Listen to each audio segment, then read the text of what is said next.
Okay, now I'm ready. Hey everybody, it's Lisa again. It's my midweek checking in with you.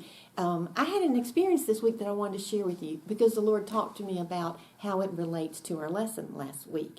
I know you love those Walmart stories, but I got up last Saturday morning to go buy a birthday present for my grandson. You know how much I love him. He's turning 5. So I got up early and thought, well, I'll run out there before the crowds are there. And on the way, I thought, well, I need a couple of things. Let me just check and see what they've got. So I headed into Walmart, got my cart, went over to the water section. I love bottled water. Deer Park's my favorite. So there were tons of water everywhere.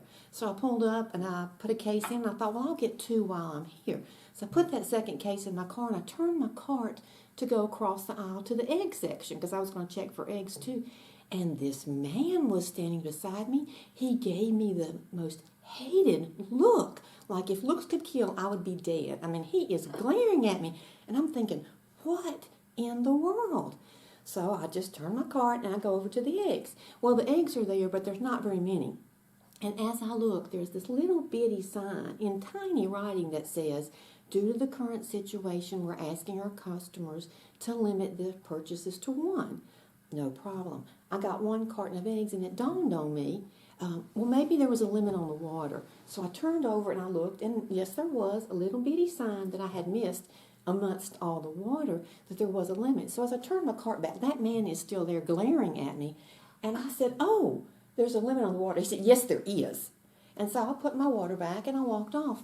But I felt so bad. I felt guilty. I felt condemned, and I said, Lord, I didn't know it was a limit. And if he'd said, hey, there's a limit, I would have said, oh, thank you. I didn't know. But I walked on through the rest of the Walmart, and the joy was gone. I was going to buy a birthday present, so I bought something. I was going to buy some cards for my friends that I could send when I can't see them. But I bought them and I left, and I felt so bad. I just felt guilty and condemned. And I talked to Jesus about it, and I said, Jesus, I didn't mean it. You know my natural hair color is blonde. Maybe I should have known there was a limit, but I didn't. And I didn't do anything wrong, but I felt so bad. And you know what Jesus said to me? He said, hey, that's what happened to Moses in Numbers 20. When the people wanted water, God wasn't mad at them. He said, okay, Moses, just speak to the rock and give them water. But Moses didn't do that. He was angry with them. He was frustrated. He was tired. And he fussed at them. He just said, you rebels. He was so angry that, yes, he gave them water, but the way that he did that, by being angry and striking the rock, I started thinking, gosh, if those people felt like I felt leaving the Walmart, that even though God had blessed them with the water, the feeling that was left, the guilt, the condemnation, was not what God wanted. God wanted them to see him as approachable and kind.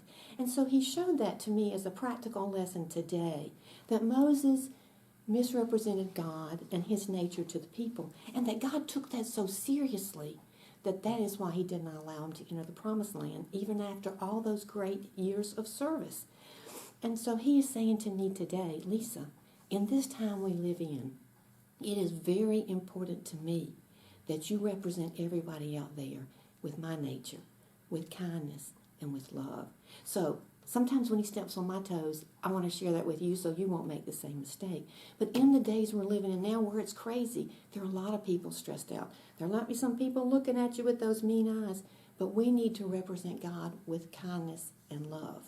Remember that all is well. He is still in control, and this is our test. This is our time to show the world what true Christians are like, to be light and salt, to show them God's nature with loving and kindness. So here's my message to you. Be kind this week. You don't know who's watching.